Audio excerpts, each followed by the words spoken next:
చాలా స్పష్టంగా ఆదేశాలు ఇచ్చాం. కాబట్టి అవన్నీ మనం చేద్దాం. ఇంకొక పక్కన దాడులు చేసి బాధితులపైనే కేసులు పెట్టే పరిస్థితి ఉండదు ఈ రోజు నుంచి. అది కూడా మనం చూసాం. ఏ ఒక్కరి ఆత్మగౌరవానికి భంగం కలగదు. ఒక పాజిటివ్ గవర్నెన్స్ అన్ని చోట్ల కనబడుస్తుంది. ప్రజాహితం కోసమే పనిచేస్తాం. ప్రతి నిర్ణయం, ప్రతి అడుగు ప్రజల కోసమే ఉంటుంది. స్టేట్ ఫస్ట్ అనే నినాదంతో ముందుకు పోతాం. ఈ రోజు మేము ముగ్గురం కూడా ఢిల్లీలో వెళ్ళినప్పుడు కూడా మా ఆలోచన ఈ రాష్ట్రం ముందుండాలనే ఉద్దేశంతోనే ముందుకు పోయాం. అదే సమయంలో ఈ రోజు మన రాష్ట్రానికి కూడా సముచితమైన గౌరవం. ముగ్గురు మంత్రులు కేంద్రంలో మన వాళ్ళు ఉండే పరిస్థితికి వచ్చారు. ఒక పక్కన రామ్మోహన్ నాయుడు శ్రీకాకుళం ఎంపీ, ఆయన కేంద్రంలో మంత్రి పదవి, కేబినెట్ పదవి వచ్చింది. ఇంకొక పక్కన పెంబసాని చంద్రశేఖర్కి స్టేట్ మినిస్టర్గా ఎంఓఎస్ కింద ఇచ్చారు. మూడోది కూడా ఒక సామాన్యమైన కార్యకర్త Srinivasa Varma, Narasapur MP, BJP MP, ఈరోజు కేంద్రంలో మంత్రి స్థానం వచ్చింది. ఓసారి బీజేపీలో కూడా ఇది ఒక ప్రత్యేకత. ఆయన ఎంపీ ఇచ్చినప్పుడు నాకే ఆశ్చర్యం వేసింది. ఒక మామూలు వ్యక్తి ఎంపీ ఇచ్చారు. అప్పుడు ఆలోచించినప్పుడు నేను ఫస్ట్ మీటింగ్ పోతే వచ్చాడు. వచ్చినప్పుడు నేను ఎంక్వైరీ చేస్తే ఆయన స్ట్రాంగ్ గా పార్టీ కోసం పనిచేశాడు. ఒక పార్టీ కార్యకర్తను గుర్తించిన పార్టీ భారతీయ జనతా పార్టీ. అది కూడా తెలుగుదేశంలో కూడా చేస్తున్నాం, జనసేనలో కూడా చేస్తున్నాం. వారి యొక్క ప్రత్యేకత. ఈ రోజు నిన్న కూడా మనం అందరం చూస్తే మోదీ గారు మొన్నే మీటింగ్ అయినప్పుడు చూశాం. ఆయన స్పీచ్ ను కూడా చూశాం. నేను కూడా చాలా స్పష్టంగా చెప్పాను. 10 సంవత్సరాల మోడీ గారి పరిపాలన దేశ ప్రతిష్ట పెంచింది. అదే సమయంలో మనందరి ఆలోచన పేదరికం లేని సమాజం, zero poverty nation, zero poverty state, zero poverty నియోజకవర్గం. ఇది ఎన్టీ రామారావు గారి కళ. ఆయన చాలా సార్లు నేను మొన్న కూడా చెప్పాను. ఒకప్పుడు కమ్యూనిజం, క్యాపిటలిజం, సోషలిజం, ఇది ఆర్థిక సంస్కరణ రాని ముందు ప్రతి ఒక్కరిని అడిగే విధానం. ఎవరిని అడిగినా మీరు ఏ సైడ్ ఉంటారని అడిగేవాళ్ళు. అలాంటి సమయంలో ఎన్టీ రామారావు గారిని మీరు ఏ ఇజాన్ని నమ్ముతారో చెప్పమంటే నాకు ఈ ఇజాల గురించి తెలియదు, నాకు తెలిసింది ఒకే ఒక ఇజం, అది హ్యూమనిజం అని చెప్పిన ఏకైక నాయకుడు భారతదేశంలో ఎన్టీ రామారావు గారు. ఆయన ఆ రోజు చెప్పింది పేదరికం లేని సమాజాన్ని సృష్టించాలని, పేదవాళ్లే దేవుళ్ళు, సమాజమే దేవాలయం అని చెప్పిన వ్యక్తి. ఆ కళని సాధికారం చేద్దాం. అదే నేను నిన్న చెప్పినప్పుడు కూడా ఈ దేశం అభివృద్ధి కావడంలో ఎలాంటి అనుమానం లేదు. కానీ ఆ అభివృద్ధి ఫలితాలు పేదవాళ్లకు తీసుకుపోవడంలో కాన్షియస్ ప్రజా నిర్ణయాలు తీసుకోవాలి, పబ్లిక్ పాలసీ తీసుకోవాలి. దానికి మన రాష్ట్రం నాంది పలికి కేంద్రానికి కూడా ఒక ఆదర్శంగా మనం నిరూపించుకుందాం. దానికి మీరందరూ కూడా మీ స్థాయిల్లో మీరు చేయాల్సిందిగా నేను కోరుకుంటూ, గత దశాబ్ద కాలంలో రాష్ట్ర విభజన జరిగినప్పటి నుంచి ఆంధ్ర రాష్ట్ర ప్రజలు నలిగిపోతున్నారు. గత 5 సంవత్సరాలుగా మరి రాష్ట్రంలోని విపత్కర పరిస్థితులు తెలుసు.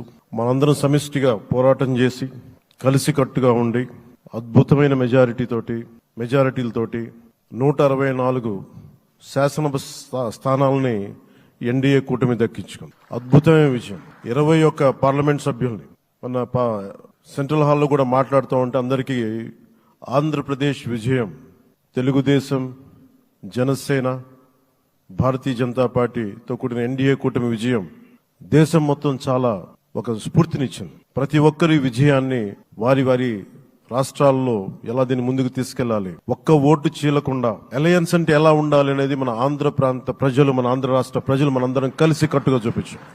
2021 మార్చి 14 ఇప్పటం సభలో నేను ఒకటే తెలియజేసుకున్నాను. ఆ ప్రభుత్వ వ్యతిరేక ఓటుని చీలనివ్వను. ఆ మాట మీద ఉన్నాం, ఆ మాట మీద నిలబడ్డాం. ఒడిదుడుకులు ఎదుర్కొన్నాం, తగ్గాం, కానీ నిలబడ్డాం. ప్రజల నమ్మకాన్ని పెంచాం. అద్భుతమైన మెజారిటీతో ఈ రోజున మనం ప్రభుత్వాన్ని స్థాపిస్తున్నాం. చాలా మాటలు ఇచ్చాం. పొద్దున కూడా జనసేన లెజిస్లేటివ్ పార్టీ మీటింగ్లో నాయకుడిగా ఎన్నుకున్న సందర్భంలో మాట్లాడుతూ మనం చాలా మాటలు ఇచ్చాం.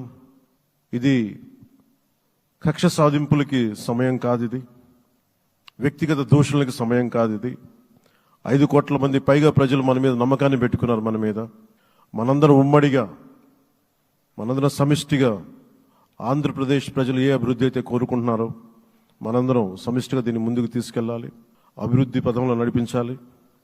విద్య, వైద్యం, ఉపాధి, సాగునీరు, తాగునీరు, లా అండ్ ఆర్డర్ ఇవన్నీ చెప్పొచ్చాం. మనం బలంగా నిలబడతామని. అలాగే మేనిఫెస్టోలో, ఉమ్మడి మేనిఫెస్టోలో చాలా మాటలు ఇచ్చాం. వాటన్నిటినీ బాధ్యతగా ముందుకు తీసుకెళ్లాల్సిన అవసరం ఉంది.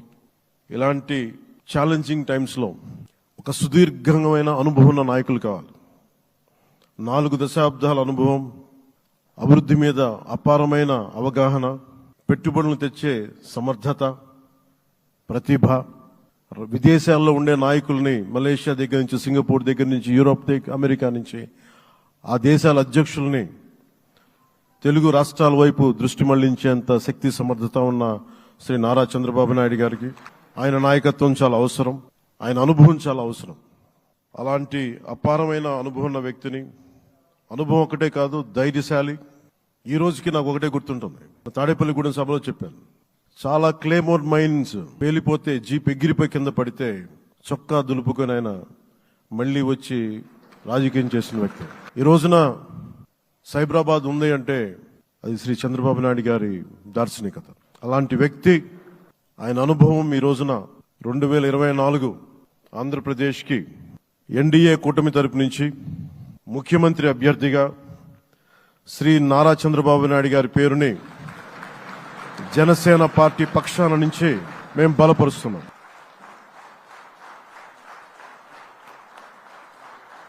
ఇది నేను ఆయన పక్కన పెట్టుకుని చెప్పాలి.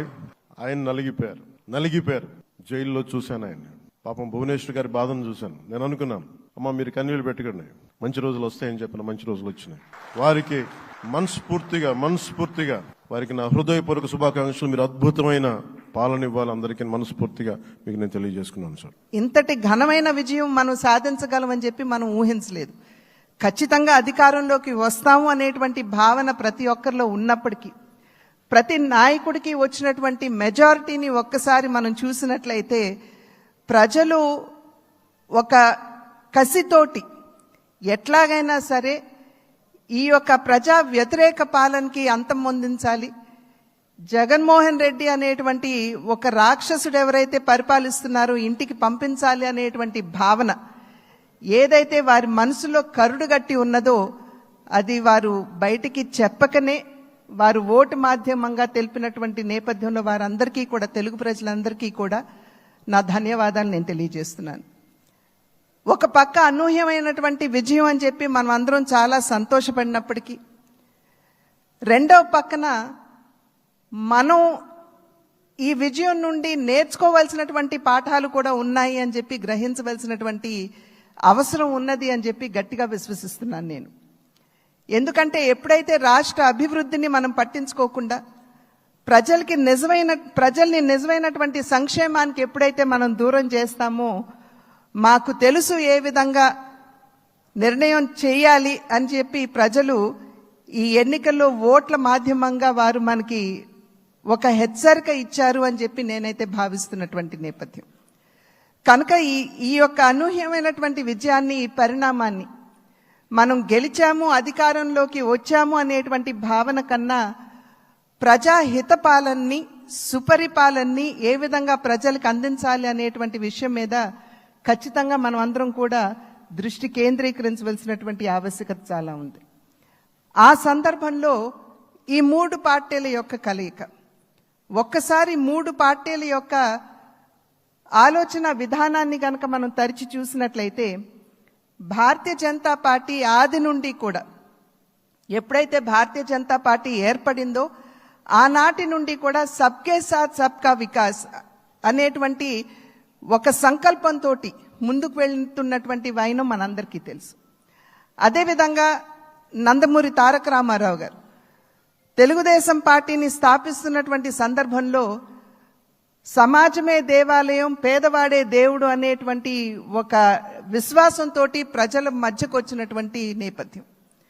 అదేవిధంగా జనసేన ఆవిర్భావం చూసినా కూడా సమాజంలో ఎక్కడైనా సరే పేదవాడికి సాధారణ పౌరుడికి గనక అన్యాయం జరిగినట్లయితే గళం విప్పి ప్రశ్నిస్తాము అంటూ ముందుకు వచ్చినటువంటి నేపథ్యం కనుక ఈ 3 పార్టీల యొక్క ఆవిర్భావం వారి యొక్క ఆలోచన విధానం చూసినట్లయితే ఒకే దిశలో ఒకే రకంగా ఉన్నటువంటి విషయాన్ని మనం గమనించాలి.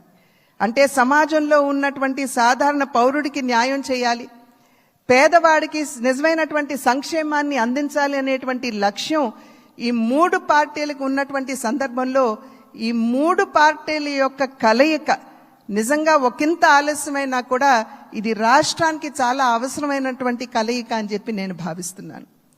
మరి నేను అనేక సందర్భాల్లో చెప్తూ ఉంటాను, ఈ 3 పార్టీల యొక్క కలయిక చూసినప్పుడు ఒక త్రివేణి సంగమాన్ని మనం చూస్తున్నట్టుగా మనం భావించవలసినటువంటి నేపథ్యం. ఒక పక్క చంద్రబాబు నాయుడు గారి స్ఫూర్తి, చంద్రబాబు నాయుడు గారి యుక్తి, రెండవ పక్క నరేంద్ర మోడీ గారి స్ఫూర్తి, అదేవిధంగా పవన్ కళ్యాణ్ గారి శక్తి. ఈ మూడింటి కలయికే ఇవాళ రాష్ట్ర ప్రజల ముందు ఈ యొక్క అలయన్స్ గా కూటమిగా ముందుకొచ్చినటువంటి విషయాన్ని మనం అందరం కూడా గమనించవలసినటువంటి అవసరం చాలా ఉంది. ఇందాక చెప్పినట్లుగా ప్రజా సంక్షేమ పాలనని, సుపరిపాలనని ఏ విధంగా ప్రజలకు అందించాలి అనేటువంటి విషయం మీద దృష్టి పెడుతూ కక్షపూరితంగా ముందుకు వెళ్లకుండా మనం కూడా మన కార్యకర్తలకి తెలియజేస్తూ వారిని కూడా ఒకంత శాంతింపపరుస్తూ, ఎందుకంటే గడిచిన 5 సంవత్సరాల కాలం వారు ఎదుర్కొన్నటువంటి సమస్యలు ఏదైతే ఉన్నాయో, ఇబ్బందులు ఏవైతే ఉన్నాయో వాటి నేపథ్యంలో ఒకంత అత్యుత్సాహం కావచ్చు ముందుకు వచ్చి మరి ఏ విధంగా మనం ముందుకు వెళ్ళాలి అనేటువంటి అంశం మీద దృష్టి సారిస్తున్నటువంటి సందర్భంలో మనం సంయమనాన్ని పాటించడం మాత్రమే కాకుండా మన కార్యకర్తలు కూడా మనం సమయాన్ని పాటించవలసినటువంటి ఆవశ్యకతని వారందరికీ తెలియజేయవలసినటువంటి బాధ్యత మన మీద ఉన్నది అని చెప్పి తెలియజేస్తూ, ఏదైతే ఇప్పుడు సోదరులు పవన్ కళ్యాణ్ గారు మరి ప్రతిపాదించారు చంద్రబాబు నాయుడు గారిని మన నాయకుడిగా ఎన్నుకోవటం, నేను దాన్ని సమర్థిస్తున్నాను అని చెప్పి తెలియజేస్తూ మీ అందరికీ ధన్యవాదాలు తెలియజేస్తూ చంద్రబాబు నాయుడు